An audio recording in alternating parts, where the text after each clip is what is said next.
Why would a son skip the one day that mattered most? His cold decision sent shockwaves through the family, and what happened next no one could have expected. The morning began with a heavy, gray sky, pressing low over the city as Peter Wakefield rushed through the revolving doors of his downtown office building. He checked his watch. 8:07. Already late. The security guard, Carl, nodded as Peter hurried past, coffee in one hand, messenger bag in the other, juggling his phone as it buzzed with a new string of emails. There was no time for pleasantries. On the elevator ride to the 21st floor, Peter barely noticed his own reflection in the polished steel walls. His tie was crooked, but he didn't bother fixing it.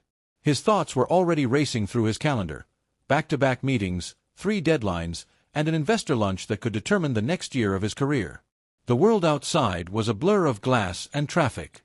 He stepped into the open-plan office, immediately enveloped by the low hum of keyboards and conversations. His assistant, Mary Ann, intercepted him with a folder.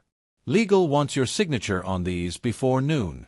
You have that pitch meeting at 10, and the Tokyo call at 11:30. Peter nodded, barely hearing. His phone vibrated again, this time a missed call from home. He ignored it, swiping the notification away, and turned his attention to the paperwork. There was too much to do, and never enough time. Half an hour later, the first crisis of the day arrived, a client threatening to pull their account unless Peter himself intervened. He spent the next hour smoothing things over, his voice calm and reassuring, even as his heart hammered in his chest. The pitch meeting was a blur of slides and numbers. At some point, his sister Emily sent a text, "Call me ASAP. It's about Mom." Peter read it, frowned, and tucked the phone in his pocket. He made a mental note to call after the Tokyo meeting. But as noon approached, he was swept into the next wave of obligations. Mary Ann needed his signature, IT wanted approval for a software update, and his boss appeared at his desk, asking about the quarterly report.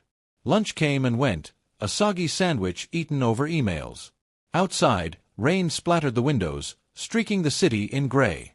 Peter's phone rang again, this time Emily's number. He let it go to voicemail. Another meeting started, then another. By the time the Tokyo call ended, his head was pounding. He finally listened to Emily's message. Her voice was tight with emotion. "Peter, Mom's in the hospital. It's serious. Please call me." Peter stared at his phone, the world narrowing to the single word, hospital. Guilt flared, then frustration. He dialed Emily, but it rang through. He tried the hospital, then Emily again, but no answer. His pulse quickened, a knot of anxiety forming in his stomach. By late afternoon, Emily finally picked up. Her voice was raw. "Peter, you need to come home. It's bad." He closed his laptop, stood up, and felt the full weight of the day settle onto his shoulders.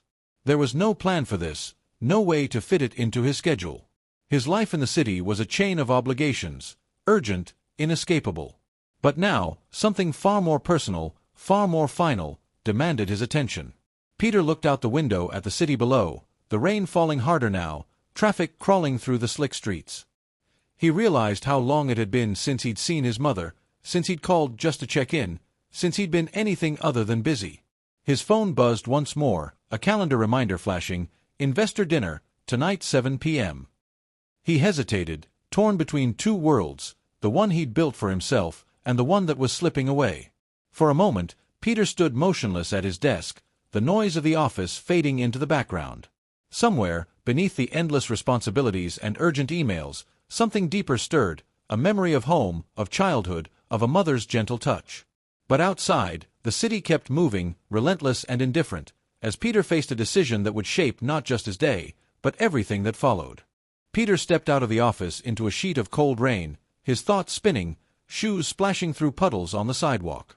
The city had become a blur of headlights, umbrellas, and impatient horns.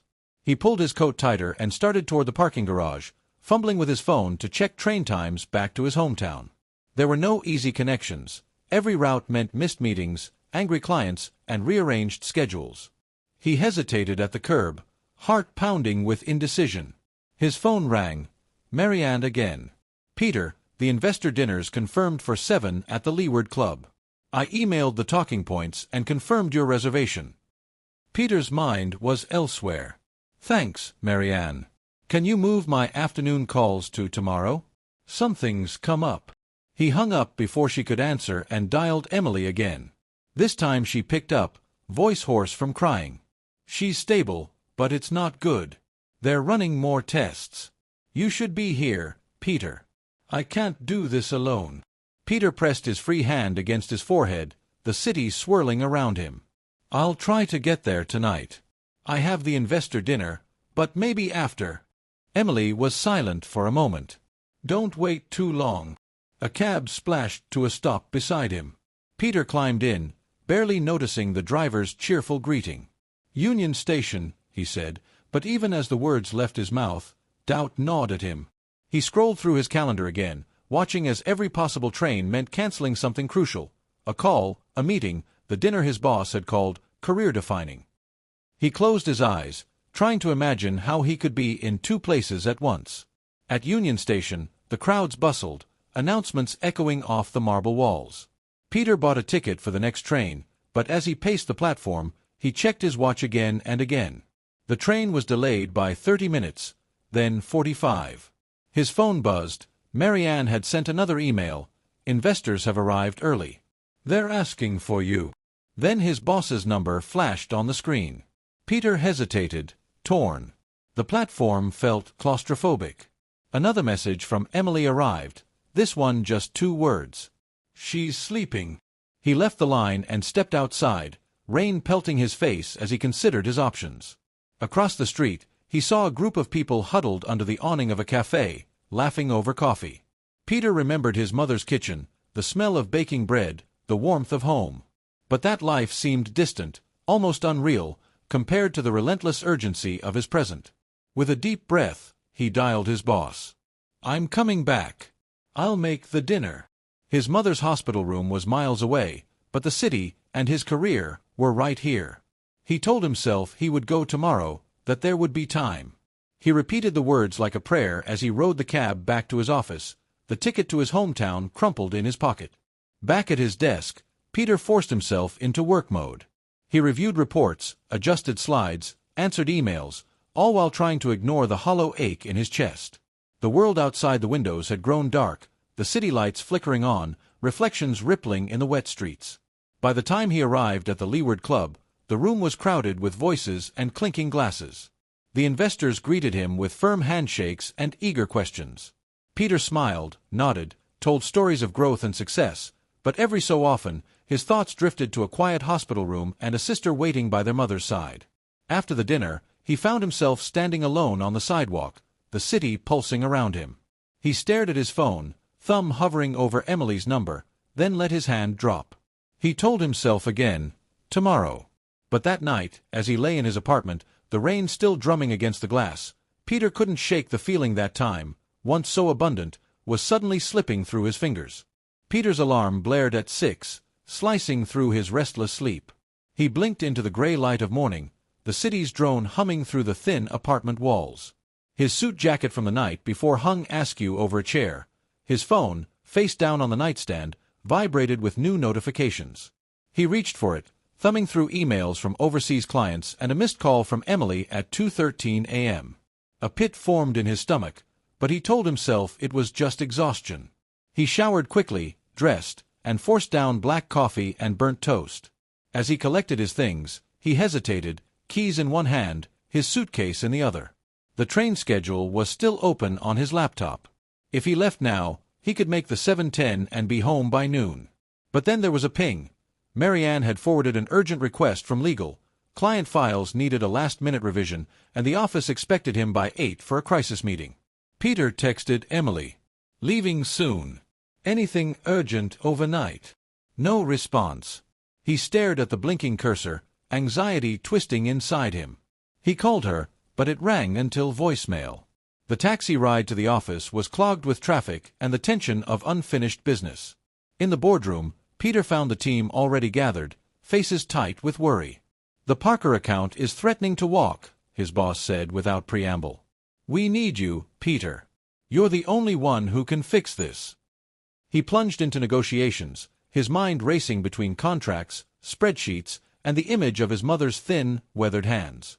At 10:30, Emily finally responded, her text clipped. She woke up for a bit.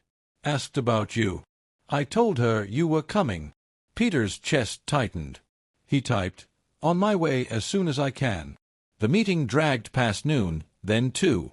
Every hour, Peter's guilt deepened. When he finally stepped out, his phone buzzed again, this time Marianne with another fire to put out. He snapped, "Handle it," and left her startled in the hallway. In the elevator, Peter tried Emily again. This time, she answered, her voice rough and strained. "Peter, Mom keeps asking for you. She's tired, confused. I can't do this alone." Peter's throat closed up. "I'm sorry. I'm stuck. The office." Emily cut him off, voice cracking. "She doesn't care about the office. She just wants her son. I have to go." The call ended. Peter stood in the silent elevator, heart pounding. Outside, the city was blinding in the afternoon sun. He walked the blocks to the station, his mind a whirlwind of regrets, memories, and frantic justifications. He reached Union Station just as the next train was boarding. As he jogged to the platform, his phone buzzed once more, a calendar alert for a conference call with Europe in 30 minutes. Peter froze, torn between duty and the desperate need to see his mother. In that moment, the doors to the train slid shut. The conductor waved apologetically. Peter pressed his forehead to the glass, watching as the train, a silver arrow, slipped out of the station, carrying away his chance to make it home that afternoon. He stood on the empty platform, traffic roaring beyond the concrete walls, his heart heavy with the weight of a choice that seemed impossible. A sudden gust of wind whipped through the station, scattering ticket stubs and coffee cups. Peter closed his eyes and tried to steady his breathing, but the ache inside him only grew. He told himself there would be another train, another chance. He'd just have to wait, and keep moving, as always. By evening, Peter was back at his apartment, the city outside loud and oblivious to his private storm. He set his suitcase by the door, unopened. He sat in the dim kitchen, phone clutched in his fist, and waited for news he couldn't predict, afraid to hope and more afraid to face what he might have already lost. Peter hardly slept. He lay on top of his covers, staring at the ceiling, city lights flickering through the blinds. Every sound from the street below seemed magnified, the wail of a distant siren, the impatient rev of an engine, footsteps echoing in the hallway. At 3 a.m., he checked his phone again. No new messages from Emily. He scrolled back through their texts, rereading Emily's last words. "She just wants her son. I have to go." Guilt gnawed at him, but he clung to routine. Surely tomorrow would allow him to make things right. He finally drifted into a fitful sleep, only to wake before dawn, his head throbbing. At 7 a.m., Peter sat at the kitchen table, pushing cold cereal around his bowl. He opened his laptop, intending to buy a train ticket immediately, but his inbox was already flooded. Overnight reports, urgent requests from Tokyo, Marianne flagging an emergency with the Paris team. He replied mechanically, promising to review everything by noon, then booked the next train for late morning. As he was shutting his computer, Marianne called. "Peter, we need you in the office. Legal wants to go over the acquisition contract before the board meets. The CEO's already in, she asked for you." Peter's patience snapped. "Not today, Marianne. I have to leave town. Please, just cover for me." "But Peter..." He hung up and grabbed his jacket, heart pounding, a sheen of sweat breaking on his forehead. He stepped out onto the street, hailing a cab to the station, checking his phone every few seconds. At a red light, he called Emily. Straight to voicemail. He tried again. Nothing. At Union Station, Peter bought his ticket and paced the platform, staring down the tracks as if willing the train to appear. A garbled announcement crackled over the PA. Another delay, this time due to signal issues. Peter cursed under his breath, anxiety ratcheting up with every passing minute. He tried Emily once more. This time, a nurse answered. "Are you Peter?" Emily's stepped out. "Your mother is resting. She's stable right now." Peter exhaled. "Thank you. Please, tell Emily I'm on my way." As the train finally arrived, Peter jostled his way on board, dropping into a window seat. The countryside slid by in a blur, green and gold under the midday sun, but Peter hardly noticed. He drummed his fingers on his briefcase, reviewing emails, unable to focus on a single word. His mind replayed scenes from childhood, his mother's voice calling him to dinner, birthday candles and laughter, long drives to the lake in their old sedan. He wondered when that closeness had disappeared, replaced by silence and distance. After what felt like an eternity, the train pulled into his hometown station. Peter stepped onto the platform, blinking in the afternoon light. He hailed a taxi, directed it to the hospital, and stared out the window as familiar streets drifted by. His old high school, the park where he'd learned to ride a bike, the diner where his mother had taken him for chocolate milkshakes. At the hospital, Peter hurried through the antiseptic corridors, past clusters of nurses and worried families. He reached the ICU waiting room, searching for Emily. She sat slumped in a plastic chair, face drawn, eyes red. She stood when she saw him, anger and relief tangled in her expression. "You made it." "I'm sorry," Peter whispered. "Work. Everything got in the way." Emily shook her head, too tired to argue. "She's been asking for you. You should go in." Peter washed his hands, his heart hammering, and stepped into the room. The beeping machines, the sharp smell of sanitizer, the soft rise and fall of his mother's breath, all of it overwhelmed him. He sat by her bedside, taking her hand in his. It was smaller than he remembered, bones sharp under fragile skin. For a long time, he just sat, the hum of machines and the low voices of nurses the only sounds. He spoke quietly, telling her about work, about the city, about memories from long ago. He apologized for not coming sooner, for being distant, for letting life pull him away. Whether she heard or not, he couldn't tell, but her fingers twitched in his palm, just once, a gentle squeeze. Emily appeared in the doorway, nodding silently. "The doctor's coming soon." Peter sat back, his eyes burning, and waited. In that moment, the hospital room felt like the whole world, suspended in time. The city, the office, the urgent emails, all faded away, leaving only this, a son, a sister, and the mother who had once been their world. The hospital room was awash with late afternoon light, the sun slanting in thin lines across the bedsheets. Peter sat unmoving, still gripping his mother's hand. The rhythmic hum of monitors was both comforting and terrifying, each blip counting time he could never reclaim. Emily sat on the other side of the bed, eyes rimmed red, staring at the wall. Neither spoke, words seemed inadequate. The doctor entered quietly, clipboard in hand, her demeanor gentle but direct. She explained the latest test results, the complications, the comfort measures being taken. Peter struggled to follow the medical jargon. His mind caught on the way the doctor's tone never rose above a murmur, as if raising her voice might shatter the fragile peace of the room. After the doctor left, Emily finally broke the silence. "She kept asking about you," she said, voice hoarse. "Every time she woke up, she'd say, 'Is Peter here yet?'" Peter looked down, shame burning in his chest. "I'm here now." Emily nodded, not unkindly, but the words hung in the air. The hours crawled by. Nurses checked vitals, adjusted the 4, whispered to each other in the hallway. Peter tried to tell stories, about childhood trips to the lake, his mother's legendary Thanksgiving pies, the summer she'd insisted on planting sunflowers along the fence. Emily smiled at some of the memories, but others brought tears. At some point, their mother stirred. Her eyes fluttered open, unfocused, searching. Peter leaned forward, voice trembling. "Mom, it's me. I'm here." She blinked, a weak smile spreading across her lips. She tried to speak, but only managed a faint whisper. Emily bent close, holding her mother's other hand. "It's okay, Mom. We're both here. You can rest." Their mother squeezed their hands, then drifted back to sleep, her breathing shallow but steady. Emily let out a shaky sigh and stood to stretch. "I'm going to get some coffee.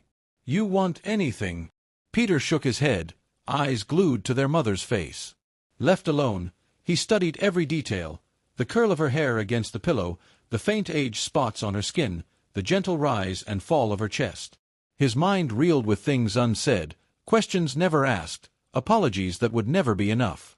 His phone vibrated in his pocket, a barrage of work emails, missed calls from the office, a text from Marianne. "Investors upset you missed today's review. Boss wants a call ASAP." Peter silenced the phone, forcing himself to stay present. Work felt trivial, an intrusion from a world he no longer recognized. As evening settled, The hospital's rhythm changed. Lights dimmed in the hallways. Visitors trickled out, nurses moved more quietly. Emily returned, carrying 2 paper cups of coffee. "They might move her to a private room soon," she said softly. "The doctor thinks it's better for her. Less noise." Peter nodded, numb. He'd lost all sense of time, just the endless, suspended now, each moment a coin tossed into the past. They sat together, sipping coffee, recalling the strange mix of childhood comfort and adult anxiety the hospital evoked. At some point, Emily drifted off in her chair, arms wrapped around her knees. Peter remained at the bedside, holding his mother's hand, whispering promises and apologies, fighting back tears he couldn't quite explain.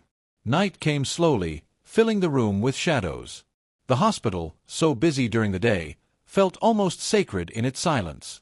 Peter closed his eyes, breathing in the antiseptic air, hoping, against hope, for another morning, for just a little more time. The night in the hospital unfolded in fragments. Half-light, murmured conversations, the muted shuffle of nurses' shoes in the corridor. Peter dozed off in the uncomfortable chair beside his mother's bed, his head snapping upright at every beep from the monitor. The outside world was reduced to a square of darkness beyond the window, city lights blinking faintly in the distance. Emily woke first, stretching stiffly and rubbing her eyes. She checked on their mother, who seemed smaller and more fragile in the pale morning light. The nurse entered with a soft greeting, taking vitals and making notes on a chart. "She's resting well," the nurse offered. "You should get some breakfast." Emily nodded and nudged Peter awake. "I'm going to the cafeteria. Want anything?" Peter shook his head, voice rough with sleep. "I'll stay here." Time stretched out in long silences. Peter studied his mother's face, tracing the lines etched by decades of laughter and worry. Every so often, he whispered her name, hoping for a sign, a squeeze of his hand, a flutter of eyelids. She slept on, her breath soft and shallow. Emily returned with toast and watery coffee. She perched on the edge of her chair, scrolling her phone for updates from work and friends, occasionally glancing at her brother. "Are you okay?" she finally asked, breaking the hush. Peter nodded, but his jaw was tight. "I should have been here sooner." Before Emily could answer, Peter's phone vibrated. Marianne, again. He sent the call to voicemail. A minute later, a text. "Peter, investors are leaving soon. If you don't join the conference call in 30, we risk losing the contract. Please advise." Peter's insides twisted. He glanced at Emily, then at his mother, torn between 2 realities. Work, the world he'd built, was pulling hard. So was this moment, this fading heartbeat of family. He stepped into the hallway, phone pressed to his ear as he listened to Marianne's urgent voicemail. Every sentence felt like a stone in his chest. He called his boss, voice tight, promising to dial into the call from a quiet corner of the hospital. Emily poked her head out of the room. "Peter, where are you going?" "I just need 5 minutes," he said. "It's important." "I'll be right back." He found a deserted waiting room and dialed into the conference call. The voices on the other end were brisk, impatient, eager for answers. Peter forced his mind into business mode, reciting numbers, discussing projections, making promises he wasn't sure he could keep. The meeting stretched on, and with each passing minute, he felt more distant from the world just down the hall. Meanwhile, Emily sat at their mother's side, holding her hand, whispering family stories, willing her to hold on. The sun rose higher outside, spilling light into the room, brightening the sheets and the four-stand, casting sharp lines across the floor. After nearly an hour, Peter finished the call and rushed back, pulse hammering in his throat. Emily met him in the hall, her face pale. "Where were you?" "The doctor was just here. Things are changing. You need to be here." Peter swallowed, guilt surging like a wave. He entered the room, sat beside his mother, and took her hand in both of his. He tried to find words, any words, but all that came out was a whisper, "I'm here, Mom. I'm here." For the rest of the morning, brother and sister stayed by her side, caught in the gravity of the present, clinging to each second as if it might somehow make up for everything that had come before. As the morning waned, a heavy quiet settled over the hospital room. Sunlight flickered across the linoleum floor, the only movement the gentle rise and fall of their mother's chest. Emily busied herself with straightening the sheets, smoothing her mother's hair, whispering soft reassurances that wavered between comfort and plea. Peter sat in the same hard-backed chair, shoulders hunched, phone buzzing now and then against his leg, reminders, missed calls, the outside world pressing in. He silenced it, forcing his focus to the here and now. He looked at Emily, her tired eyes rimmed in red, and for the first time in years, he reached out and placed a hand gently on her arm. She gave him a wan smile, grateful for the contact. The nurse stopped by with fresh water, adjusted the four, checked vitals, and lowered her voice. "Let us know if you need anything. We'll be close." Emily nodded, clutching the call button tightly as the nurse left. Hours passed in a blur of small tasks and unspoken fears. Emily read aloud from an old magazine she found in the waiting room, her voice wavering, then steadying as she described recipes and gardening tips, safe subjects, far from the edge they teetered on. Peter found himself listening, remembering the scent of his mother's kitchen, the feeling of coming home after a long absence. Midday, a few family friends arrived. Mrs. Willoughby, their mother's oldest friend, shuffled in with a bouquet of daisies, her voice cracking with emotion as she shared memories of backyard picnics and high school dances. The neighbors, the Beckers, appeared with a casserole and awkward hugs, their presence both comforting and overwhelming. Emily made small talk, but Peter drifted to the window, staring out at the parking lot below, watching cars come and go as if the world outside had no idea what was happening in this room. Lunch trays came and went. Peter pushed food around his plate, appetite lost. Emily nibbled on crackers, pouring more coffee from the carafe on the counter. Their mother remained peaceful, breath slow and even, her hand never letting go of Emily's. The afternoon dragged on. Emily stepped out to call her husband, her voice trembling as she updated him. Peter was alone with their mother, watching her face, every wrinkle and shadow now etched into his memory. He spoke in hushed tones, recounting a childhood memory about a stormy night spent by candlelight, his mother soothing him with stories and gentle lullabies. Emily returned, mascara smudged, but determined. She sat by Peter, laying her head on his shoulder. For a while, neither said a word. The room felt full of history, of everything said and unsaid, held together by the steady rhythm of the heart monitor. Visitors trickled out. The nurse returned to check vitals again, speaking quietly to Emily, who nodded solemnly. Peter noticed the subtle change in the staff's demeanor, more gentle, more attentive, as if the room had become a place of reverence. As evening approached, the light in the room turned golden, long shadows stretching across the walls. Emily stood, stretching her stiff legs. "I'm going to the chapel for a few minutes. Will you stay?" Peter nodded. "Of course." He sat in silence, listening to the hush of the machines, the distant clang of a dinner cart, the faint hum of fluorescent lights. He squeezed his mother's hand, and in that moment everything else, the office, the city, the endless demands, fell away. All that remained was the love, the regret, and the knowledge that this was a moment he would never be able to repeat.